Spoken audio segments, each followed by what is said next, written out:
આનંદ મહોદય ભૂપાંગના સૌભાગ્ય શુભોદય તે ઉપસ્થિત છે લક્ષ્મણ દાદા અને અમારા આત્મીય એવા અમરોલીના અને સુરતના તથા વૈષ્ણવ, કારણ કે પાછળ અજય અને લલિત બેઠા છે તો પછી એ કે અમે તો અમરોલીના નથી, એટલે સુરતના અમારા વાલા વૈષ્ણવ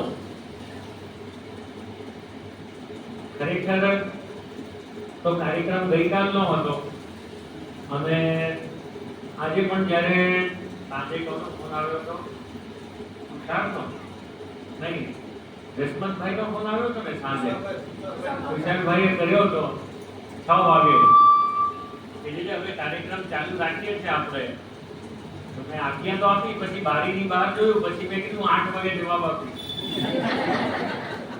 ભલે કાર્યક્રમ ચાલુ રાખો પણ એ તમારા લોકોની જે મનની આતુરતા હતી ને એને આ વાદળને દૂર કરી દીધા. નહીં તો ખરેખર તો વાદળ જેવું જ હતું, મને તો આ શંકા જ હતી કે આજે આ થશે કે નહીં, અને આ ગૂગલે પણ એવું જ કીધું હતું કે આજે બહુ વરસાદ છે, બધું છે, પણ તમારા મનનો જે ગઈકાલનો તાપ હતો એના આપણે દંડવત કરવાના રહી ગયા, એને અમે નિમિત્ત માનીએ છીએ. બાકી અમે તો ગાડીમાં બેસીને આવ્યા, અમને તો કોઈ ફરક નથી પડતો, પણ તમારામાંથી ઘણા એવા ચાલીને બી આવ્યા છે, ઘણા એવા ટુ વ્હીલ વાળા બી છે, તો એ બધાની માટે ઠાકોરજી અહીંયા આ વરસાદને રોકી રાખ્યો છે. આપણે અતિ પરીક્ષા નથી કરવી, પણ આ સ્થાને હું એ જ કહીશ કે ગુરુનો જે એક લક્ષણ એ બાબાએ કહ્યું કે જીવને સતપથ બતાવવું. આજે વેદવ્યાસજીએ સમસ્ત સનાતન સમાજને કઈ રીતે જીવવું એ માર્ગ બતાવનારા એ વેદવ્યાસ એટલે સમસ્ત સનાતન સમાજના ગુરુ. તો માર્ગ બતાવવો એ તો એક સાક્ષીનો લક્ષણ છે જ ગુરુનો, પણ સાથે સાથે બીજો એક લક્ષણ છે કે જીવના દોષો ઢાંકવા. ખ્યાલ આવે ને કે ગુરુનો એક એ પણ માર્ગ છે કે મહાપ્રભુજીનું એક નામ છે કૃપાના સિંધુ છે, ગુસાઈજી પરમ દયાલ છે. તો જીત આપણી ક્યાં છે કે આપણે જે માર્ગે ચાલીએ છીએ એ આપણે પોતાના પર અહંકાર નથી કરવો કે ભાઈ અમે સારા માર્ગે ચાલનારા અલગ હોય ને ચલાવનારા અલગ હોય. તો એ આપણે એટલા સદભાગી છીએ કે આપણા દોષો તરફ જોયા વગર પોતાના માર્ગ પર આપણને ટકાવી રાખે. એ પણ ગુરુ કે આજે ગુસાઈજીનો એક પ્રસંગ આવે કે એક બાઈ વૈષ્ણવ આવીને બહુ ભોળી હતી અને એને કહ્યું કે તું ગદ્ય મંત્ર બોલ. ગદ્ય મંત્ર આવડે નહીં, એને જીભ ઉપડે નહીં.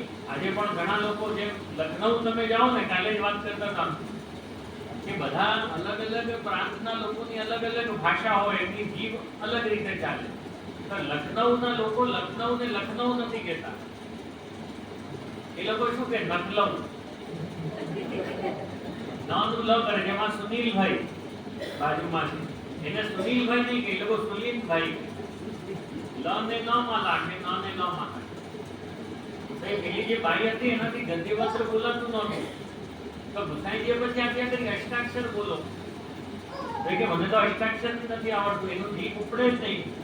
તો ત્યારે ગુસાઈજીએ કહ્યું કે તને મારું નામ તો આવડે છે ને? એને કીધું હા, કે આપનું નામ વિઠ્ઠલનાથ. તો કે 3 વખત મારું નામ બોલ.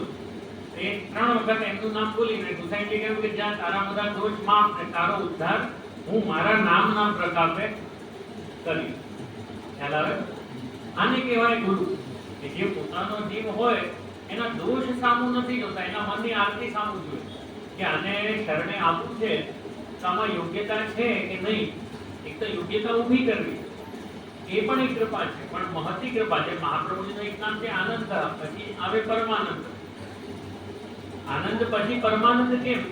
એટલે એક તો સહજ કૃપા ને એક મહતી કૃપા, વધારે કૃપા. એક તો તમને માર્ગ બતાવવું કે ભાઈ તમે આ માર્ગે ચાલો, પણ કોઈ જીવની યોગ્યતા ન હોય, કદાચ એ બરાબર રીતે ન ચાલી શકે, જે પેલી દિલની હતી જે ભૂલ નહોતી કરી શકતી, એવા જીવનો ઉદ્ધાર કરવા માટે પણ કે ઠાકોરજી સુધી વિનંતી પહોંચાડવા માટે પણ જે સમર્થ છે એવા આપણા ગુરુ મહાપ્રભુજીને ગુસાઈ છે। એટલા માટે આપણે સદભાગી છીએ। કારણ કે ખાલી આપણે એમ વિચારીએ કે ગુરુનો ખાલી એક જ લક્ષણ છે એવું નથી, ગુરુના અનેક લક્ષણ છે અને આપણા એવા સમર્થ ગુરુ થયા। અને હમણાં જે બાવાએ કહ્યું આમ વૈષ્ણવનો સાચો કર્તવ્ય તો એ છે કે શ્રી વલ્લભ પ્રતિ નિત્ય પ્રતિ નિરખું, શ્રી વલ્લભ મુહૂર્ત નિત્ય પ્રતિ નિરખું। આજે જીવનો તો શું સ્વભાવ છે કે વલ્લભના નિત્ય દર્શન કરવા જોઈએ। એટલે એમ કહેતા કે ગોકુલમાં નિવાસ કરવો, કારણ કે ગુસાઈજી ગોકુલમાં રહેતા। પણ હવે ઠાકોરજી ને ગુસાઈજી સમજી ગયા આ બધા તો ગોકુલ આવવાના નથી, એટલે હવે અમરોલીને જ ગોકુલ બરાબર ને। એટલે હવે આપણે અમરોલીનું નામ બીજા માટે બદલાય કે ન બદલાય, પણ આપણા માટે બદલી દઈએ છીએ। જ્યારે પણ પ્રભુને બિરાજવું હોય છે આપણે તો તૈયારી કરીએ છીએ, બિરાજવા વાળા માલિક તો બિરાજે છે, એમની જ્યારે ઈચ્છા હશે ત્યારે પધારશે। પણ ત્યારે આપણે નિયમ કરીએ કે નિત્ય સન્મુખ થઈએ, ત્યારે એમ ગણતરી નહીં કરીએ કે ગયા વખતે ગયા હતા કે 3 દિવસ પહેલા જ ગયા હતા। તો ગુરુની યોગ્યતા અને આપણી લાયકાત એ બધાનો વિચાર કરીએ અને આવા વિશેષ દિવસો આવે તો આપણે સ્વકર્તવ્ય અને ગુરુના સ્વરૂપના ભાન, એમનું જ્ઞાન અને આપણા અંદર રહેલો જે ભાવ છે એને પુનર્જાગૃત કરવાનો પ્રયાસ કરીએ છીએ। તમે બધા આ રીતે અવારનવાર ભેગા થાઓ છો અને આવો આગ્રહ રાખો છો કે અમે બધા આવીએ, એની અમને ખૂબ આનંદ છે। અને પ્રસંગો તો ઊભા થતા રહે છે।